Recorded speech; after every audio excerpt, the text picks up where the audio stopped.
5 years. Good afternoon. Prayag సమర్పిస్తున్న smart invest కార్యక్రమానికి స్వాగతం. ప్రస్తుతం మార్కెట్స్ ఒక పాజ్ మోడ్ లో డైరెక్షన్ లెస్ గా ట్రేడ్ అవుతున్నాయని చెప్పుకోరు. ఎందుకంటే మరి కాసేపట్లో మనకు 2:30 reserve bank of India credit policy announce చేయబోతుంది. ఎలాంటి స్టెప్స్ తీసుకుంటుంది రిజర్వ్ బ్యాంక్ ఆఫ్ ఇండియా, 0.5% వడ్డీ రేట్ల కోత విధిస్తుందా లేదా, అండ్ వాళ్ళు అనుకున్న 4% ద్రవ్యోల్బణం కట్టడి లక్ష్యాన్ని ఎలా చేరుకుంటుంది అన్న guidance reserve bank of India మరి కాసేపట్లో ఇచ్చే అవకాశం మనకు ఉంది. కాబట్టి మార్కెట్లో ఆచితూచి స్పందిస్తున్నాయి. ఎందుకంటే either side move market expect చేస్తుంది. అంటే 25 basis points కట్ ఉండొచ్చు స్టేట్ ఎక్స్పెక్ట్ చేస్తుంటే మరికొంతమంది మాత్రం స్టేటస్ కో మెయింటైన్ చేయొచ్చు అన్న ఒక వాదన కూడా చాలా బలంగా వినిపిస్తుంది. అయితే ఈ ప్లస్ అండ్ మైనస్ మధ్య ఎలాంటి step reserve bank of India తీసుకుంటుంది అన్నది ఒక కీలక అంశంగా మనకు కనిపిస్తుంది. అందువల్ల మార్కెట్స్ కొద్దిగా ఆ నిర్ణయం వచ్చిన తర్వాత ఏదర్ సైడ్ మూవ్మెంట్ మనకు ఉండే ఛాన్సెస్ కనిపిస్తున్నాయి. As of now 11 points down తో 8,757 points దగ్గర నిఫ్టీ కొనసాగుతుంటే, సెన్సెక్స్ 60 points డౌన్ తో 28,276 points దగ్గర ట్రేడ్ అవుతుంది. అండ్ ఇవాళ 8782 లో 8782 హై చెప్పుకోవాలి ఇంట్రాడేకి. అక్కడి నుంచి ఒక 30 points దాకా ప్రస్తుతం మార్కెట్స్ లో వీక్ అవడం మనం చూస్తున్నాం ఇండెక్స్ పరంగా. అండ్ సెక్టార్ స్పెసిఫిక్ గా చూసుకున్నట్టయితే ఆటో, మీడియా, మెటల్, రియాలిటీ రంగ కౌంటర్స్ లో కొద్దిగా బయింగ్ కనిపిస్తుంటే, banking, financial services, FMCG, private banks లాంటి కౌంటర్స్ లో కొద్దిగా వీక్నెస్ మనం చూస్తున్నాము. 52 వీక్ హైట్ టచ్ చేసిన కౌంటర్స్ ఆల్మోస్ట్ 60+ దాకా ఉన్నాయి. వాటిలో బీపీసీఎల్ రెగ్యులర్ గా మనం ఇప్పటికే చాలా సార్లు చెప్పాం. బీపీసీఎల్, హెచ్పీసీఎల్ లాంటి కౌంటర్స్, ఇండియన్ ఆయిల్ కార్పొరేషన్, ఈ ఆయిల్ అండ్ గ్యాస్ సెక్టార్ లో ఉన్న ఈ స్టాక్స్ అన్ని కూడా ఎక్స్ట్రీమ్ బులిష్ గా కనిపిస్తున్నాయి. ఈ స్టాక్స్ 2017 లో ఈ స్టాక్స్ ఒక థీమ్ గా కన్సిడర్ చేసుకోవచ్చని చెప్పి మనం ఇప్పటికే ఒక 3 to 4 times అనేక సందర్భాల్లో కూడా డిస్కస్ చేస్తున్నాం ఈ స్టాక్స్ గురించి. ఎల్టీ ఫుడ్స్ ఒకటి, ఫుడ్ సెక్టార్ స్పేస్ లో ఉన్న ఎల్టీ ఫుడ్స్, కేఆర్బిఎల్ లాంటి కౌంటర్స్ కూడా చాలా స్ట్రాంగ్ గా కనిపిస్తున్నాయి. ఎల్టీ ఫుడ్స్ ఇవాళ రికార్డ్ డేట్ 1:10 స్టాక్ స్ప్లిట్ కూడా ఈ స్టాక్ లో మనం రావడం చూస్తున్నాము. బట్ స్టిల్ ఇప్పటికి కూడా 16% ఆఫ్ జంప్ ఎల్టీ ఫుడ్స్ లో ఇవాళ కూడా మనకు కనిపించింది. అండ్ గాయత్రి ప్రాజెక్ట్స్ ఒకటి, Goldstone technologies, Infibeam, KRBL, Minda industries, Nitin spinners కూడా 90 రూపీస్ మార్క్ ని క్రాస్ చేసింది. మనం కూడా దీపావళికి రికమెండేషన్ ఇచ్చినట్టున్నాం నితిన్ స్పిన్నర్స్ ని. చాలా స్ట్రాంగ్ పర్ఫార్మెన్స్ నితిన్ స్పిన్నర్స్ లో ఈ మధ్యకాలంలో చూస్తున్నాము. సెయిల్, స్టార్ పేపర్స్ ఒకటి, V2 రిటైల్, వెంకీస్ ఇండియాలో కూడా కొద్దిగా స్పర్ట్ ఈ మధ్య కనిపిస్తుంది, కొద్దిగా గమనించాల్సినట్టుంది వెంకీస్ ఇండియాని. వీమార్ట్, విఎస్టీ ఇండస్ట్రీస్ కూడా ఇవాళ 50 వీక్ హైట్ టచ్ చేసిన స్టాక్స్ జాబితాలో ఉన్నాయి. అండ్ బిఎస్సి స్టాక్ అయితే 1200 రూపీస్ మార్క్ ని మనం క్రాస్ చేయడం చూసాం ఐపీఓ తర్వాత, ఐపీఓ రోజున కూడా. బట్ హయ్యర్ లెవెల్స్ నుంచి కొద్దిగా ప్రాఫిట్ బుకింగ్ కనిపిస్తుంది. ఇవాళ 999 ఇంట్రాడే లో ఈ స్టాక్. బట్ స్టిల్ 1000 మార్క్ పైన అయితే సస్టైన్ అవుతుంది, కానీ కొద్దిగా వీక్నెస్ అండ్ ప్రాఫిట్ బుకింగ్ కూడా బీఎస్సీలో రావడం చూస్తున్నాం. మిగిలిన స్టాక్స్ లో future retail, future group stocks అన్ని కూడా ఇవాళ చాలా స్ట్రాంగ్ గా కనిపిస్తున్నాయి. ఫ్యూచర్ ఎంటర్ప్రైజ్ 15% పెరిగింది, future market networks 11%, future life style, future consumer లాంటి స్టాక్స్ అన్ని కూడా 10% అబౌవ్ పెరగడం చూస్తున్నాం. But India bulls housing finance related India bulls సంబంధించిన స్టాక్స్ లో కూడా ఇండియా బుల్స్ హోల్సేల్ సర్వీసెస్ 11% దాకా పెరిగింది. ఇండియా బుల్స్ వెంచర్స్ కూడా ఇవాళ 19% దాకా స్పర్ట్ రావడం చూస్తున్నాం. ఇలా స్టాక్ స్పెసిఫిక్ యాక్షన్ ఎక్కువగా ఉంది, సెక్టార్ స్పెసిఫిక్ అండ్ ఇండెక్స్ తో పోల్చుకునేటైతే. అండ్ ఇన్ఫోసిస్ ఇవాళ ఒక కీ ఇదిగా మారే పరిణామాలు జరగబోతున్నాయి. ఫౌండర్స్ కి అండ్ ఫౌండర్ ప్రమోటర్స్ కి అండ్ ఇప్పుడున్న మేనేజ్మెంట్ మధ్య కొద్దిగా రిఫ్ట్ ఉన్నట్టు కనిపిస్తుంది. చాలా అంశాల నేపథ్యంలో, గవర్నింగ్ ఇష్యూస్ నేపథ్యంలో కొద్దిగా విభేదాలు పడిచూపాయి. అండ్ టాటా సన్స్ లాంటి వివాదమే ఇన్ఫోసిస్ మధ్య నెలకొనొచ్చా అన్న ఇది కూడా వినిపిస్తున్న నేపథ్యంలో ఎలాంటి అప్రోచ్ ప్రస్తుతం మార్కెట్స్ లో తీసుకోవచ్చు అన్న అంశాలు మనతో డిస్కస్ చేసి సిద్ధంగా ఉన్నారు. Good afternoon both of you sir. చాలా ఎక్కువ చెప్పేస్తారు ఇప్పటికే చాలా స్టాక్స్ గురించి అండ్ వీటి గురించి. వాళ్ళకి మీ వ్యూ ఎలా ఉంది మార్కెట్స్ మీద? Yeah, generally I think market is just taking a pause and let's see what happens in the next 1 hour. So దాని తర్వాత I think market లో trajectory అనేది depending on how much is the rate cut అనేది దాన్ని బట్టి ఉంటుంది. So in case 50 bips ఉంటే మాత్రం డెఫినెట్లీ మార్కెట్ చాలా స్ట్రాంగ్ అయ్యే అవకాశం చాలా ఎక్కువ కనిపిస్తుంది. బట్ ఒకవేళ లేకపోయినా 25 bips ఉన్నా కానీ I think it's already discounted అంటున్నారు. So it's in a pause and consolidation mode అనే చెప్పాలి. ఈవెన్ ఒకవేళ రేట్ కట్ లేకపోయినా కానీ ఇట్స్ నాట్ వెరీ ఫార్ అండి April. So everybody will focus their eyes on April. So ఈ కారణం వలన మేజర్ కరెక్షన్ అయితే మార్కెట్ లో ఉండే అవకాశం కనిపించలేదు.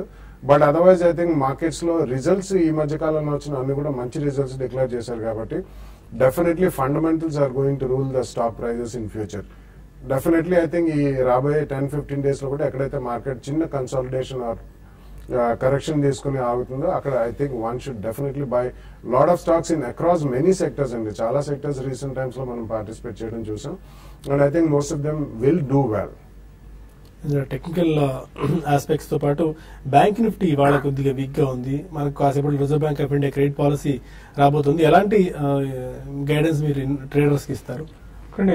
బ్యాంక్ నిఫ్టీ అంటే ఇన్ని రోజులు మనం చూసామంటే చాలా సర్ప్రైజింగ్ గా పెరిగింది. నిఫ్టీతో కంపేర్ చేసుకుంటే దాదాపు మేజర్ బ్యాంక్స్ ఏవైతే ఉన్నాయో ఐసిఐసిఐ, ఎస్బీఐ, హెచ్డిఎఫ్సి ఇవన్నీ కూడా లోస్ నుంచి బాగా 10% దాకా పెరిగాయి. నా ఉద్దేశం ప్రకారం ఇప్పుడు మనం చూస్తున్నాం, ఇప్పుడు డేస్ లోస్ దగ్గర ఆల్మోస్ట్ బ్యాంక్ నిఫ్టీ ట్రేడ్ అవుతుంది. కాబట్టి కొంచెం బ్యాంక్ నిఫ్టీలో వీక్నెస్ అనేది ఉంది. అయితే క్రెడిట్ పాలసీ తర్వాత ఏ విధంగా ఉంటుంది అనేది చెప్పడం కష్టం. ఎందుకంటే మనకి ఒక 25 బేసిస్ పాయింట్స్ కానీ ఉంటే మాత్రం బ్యాంక్ నిఫ్టీ మాత్రం ఉంటే బేసిస్ పాయింట్స్ లో ఇంట్రెస్ట్ రేట్ తగ్గిస్తే కొంచెం బ్యాంక్ నిఫ్టీలో సెల్లింగ్ రావచ్చు. ఒకవేళ అట్లా కాకుండా ఒకవేళ సర్ప్రైజింగ్ గా 50 బేసిస్ పాయింట్స్ లో కానీ కొంచెం ఇంట్రెస్ట్ రెపో రేట్ తగ్గిస్తే మాత్రం అప్పుడు మార్కెట్ బ్యాంక్ నిఫ్టీలో కొంచెం షార్ట్ కవరింగ్ రావడానికి అవకాశం ఉంటుంది. ఏదైనా కూడా ఇది ఈ రోజు ఒకే ఈవెంట్ కాబట్టి నా ఉద్దేశం ప్రకారం మళ్ళీ మార్కెట్స్ రేపటి నుంచి మళ్ళీ కొత్త న్యూస్ ని వెతుక్కుంటూ ఉంటాయి.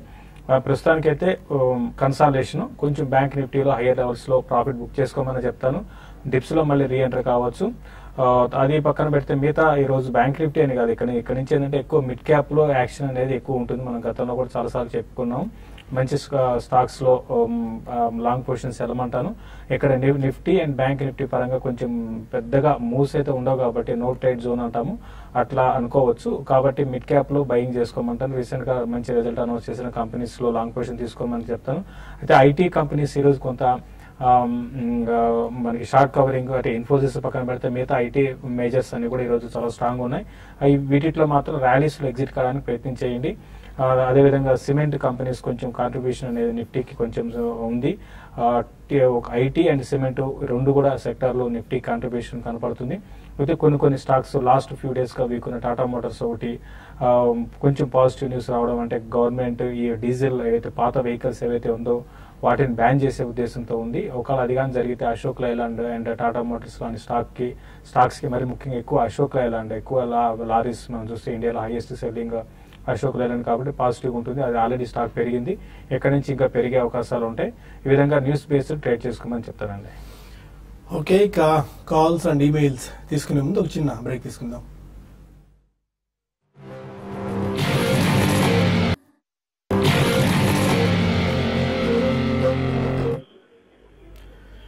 ప్రయాగ్ సమర్పిస్తున్న స్మార్ట్ ఇన్వెస్ట్ కార్యక్రమానికి తిరిగి స్వాగతం. కొంతమంది కాలర్స్ లైన్ లో ఉన్నారు. First caller PVN Rao Hyderabad నుంచి. హలో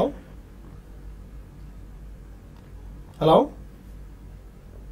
హలో అడగ నరసింహారావు గారు. బాగా correct.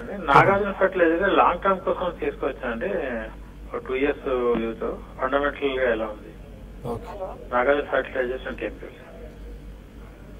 No, I don't think so. And fundamental ga ela undante there is nothing called fundamentals in Nagarjuna Fertilizers, and they have completely destroyed shareholders wealth. Majlo adi delisting అయిపోయి చాలా రోజులు చాలా మంది సతమతం అయ్యారు కూడా. So I don't think you should ever touch that stock at all.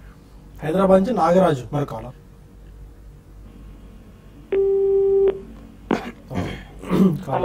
Hello sir, నమస్కారం sir. నమస్కారం అండి, చెప్పండి సార్. నేను ఎన్టీపీసీ లాస్ట్ 3 months నుంచి హోల్డ్ చేస్తున్నాను. ఓకే, అది ఈ రోజు రిజల్ట్స్ ఉన్నాయి కదా, అది లాంగ్ టర్మ్ బేసిస్ మీద పెట్టాలనుకుంటున్నాను.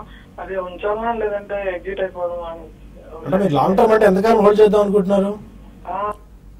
1 year వరకు సార్. ఓకే, నెట్ ప్రాఫిట్ కనిపించినట్టుంది ఎన్టీపీసీలో. ఇప్పుడు రిజల్ట్ బ్రేక్ అయింది కాసేపట్లో.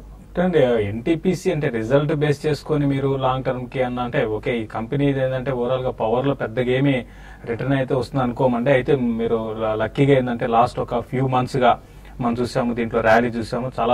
చాలా ఏళ్ల తర్వాత, అంటే రోజులు నెలలు కూడా కాదు, ఏళ్ల తర్వాత ర్యాలీ వచ్చింది. కాబట్టి ఈ ర్యాలీ క్లోజర్ గా 180 అక్కడ దాకా వచ్చి ఆగొచ్చండి. 180 క్రాస్ అయితేనే మళ్ళీ స్టాక్ లో అప్ ట్రెండ్ ఉంటుంది. కాబట్టి దీంట్లో కన్నా మీరు రిటర్న్ ఆన్ ఇన్వెస్ట్మెంట్ మీకు వేరే స్టాక్స్ లో ఎక్కువ రావడానికి అవకాశాలు ఉంటాయి. కాబట్టి ఇది అట్లానే డౌన్ సైడ్ కూడా పెద్దగా ఉండదు, చాలా స్లోగా ఉంటుంది, స్టడీగా ఉంటుంది, పెద్దగా మీకు అప్ సైడ్ అయితే ఉండదు. కాబట్టి ఏంటంటే మీరు లోయర్ లెవెల్స్ లో కొనుక్కొని ఉంటే మీరు ఒకసారి ప్రాఫిట్ బుక్ చేసుకొని దీనికన్నా మీకు రిటర్న్ ఆన్ ఇన్వెస్ట్మెంట్ ఎక్కువ వచ్చే స్టాక్స్ లో ఇన్వెస్ట్ చేసుకోమని చెప్తానండి. ఖమ్మం నుంచి శ్రీనివాస్ మన కాలర్. అడగండి శ్రీనివాస్ గారు. బాగా గుడ్ ఈవినింగ్ అండి. ఈ సెయింట్ గోబెన్ గురించి కొంచెం ఇన్ఫర్మేషన్ కావాలండి. ఎందుకంటే అది ఫారిన్ కంపెనీ కదా, కానీ మేనేజ్మెంట్ ఇండియన్ నేమ్స్ ఉంటున్నాయి ఒకటి. And second Jubilant life sciences levels చెప్పమని అడుగుతున్నానండి. జూబ్లియంట్ లైఫ్ లెవెల్స్ చెప్పరండి, మేము ఫండమెంటల్ వ్యూ అయితే బాగా గారిస్తారు. Saint Gobain and Jubilant Life. Yeah, foreign company అయితే ఇండియన్ నేమ్స్ ఉండకూడదని ఏం లేదండి. లాట్ ఆఫ్ మల్టీనేషనల్ కంపెనీస్ వాళ్ళకి ప్రొఫెషనల్ ఇండియన్ మేనేజర్స్ ఉంటారు. So there is nothing wrong with the professional Indian managers అండి. In fact Indian managers are among the best in the world. So ఆ కారణం మూలన it's definitely one of the oldest companies in the world, not only in Europe. It's originally a French company, and basically they are into all types of different glasses, cladding glass kanindi, and చాలా high speciality aviation కి సంబంధించినటువంటి glasses అన్ని చేస్తారండి. So ఆ కారణం వలన building material products కిందకి వస్తుంది. ఇది కొద్దిగా ఈక్విటీ హై అండి, but I think majority stake అయితే it's there with the multinational company only. But దానికి ఒక రేంజ్ లా ట్రేడ్ అవుతుంది బిట్వీన్ 40 and 50, 35 to 50 రేంజ్ లో ఉంది. బట్ ఎక్కడైతే అది నెక్స్ట్ 1 or 2 years కొద్దిగా బిల్డింగ్ మెటీరియల్ ప్రొడక్ట్స్ అన్ని కూడా రాణిస్తే I think you will make some good money. So you don't have to worry about the management. Tadepalli గురించి భాస్కర్ కాలర్. గుడ్ ఆఫ్టర్నూన్ అలాగే సార్. గుడ్ ఆఫ్టర్నూన్, చెప్పండి. Okay okay. Pitti laminations at 69, capital first at 600.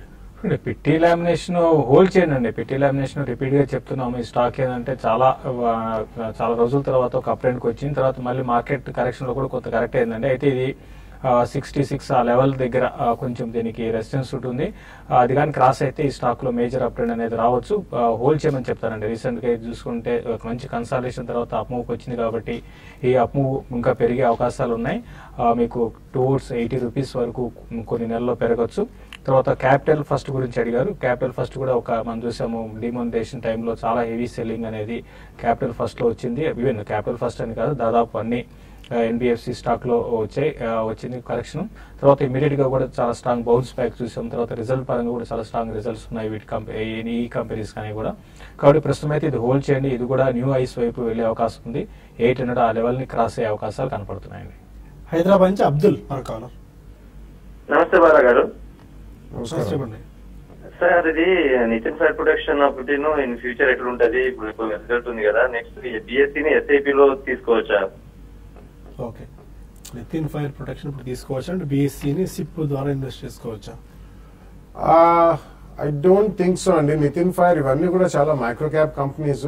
It's going to be good, ఎందుకంటే fire protection and as a security for buildings and all sorts of infrastructure they are there. But there is a lot of competition from the unorganised sector అండి. కాబట్టి మీరు ఒకవేళ కొన్నా కానీ Nitin fire అనేది long term అనేది ఉన్నది. ఇందులో కూడా చాలా చేంజెస్ అవన్నీ వస్తుంటాయి. కాబట్టి whenever you make a 10 to 15% profit ఒకసారి బుక్ చేయండి. I think that's a better idea. BSE I don't think it's a good bet as a SIP అండి, ఎందుకంటే వాల్యుయేషన్స్ పరంగా ఇప్పుడు డెఫినెట్లీ అది హైలోనే ఉంది. It's a good company, but NSE కూడా is going to hit the market sooner than later అండి, number 1. And secondly I think MCX would be a better bet అనుకున్నాను. కొద్దిగా రియాక్ట్ అయిన తర్వాత I think that should be a better bet రాదని, ఎందుకంటే I think it has all of them, like commodities to stocks ఇవన్నీ కూడా. So the growth for MCX looks better. Chittoor నుంచి నరసింహారావు మరొకరు. Hello sir. నమస్కారం, చెప్పండి సార్. నా దగ్గర జిఎంఆర్ ఇన్ఫ్రా షేర్స్ ఉన్నాయి అండ్ నేను చాలా 2009 లో కొన్నాను సార్. 59 రూపీస్ ఉన్నాయి. Okay. So I'm still holding it. What is your advice? Should I sell it or should I hold it? Because anyway it is now 13 rupees now. So I mean, it doesn't matter if I sell it or I keep it. I just want your advice because I have about 1,300 shares.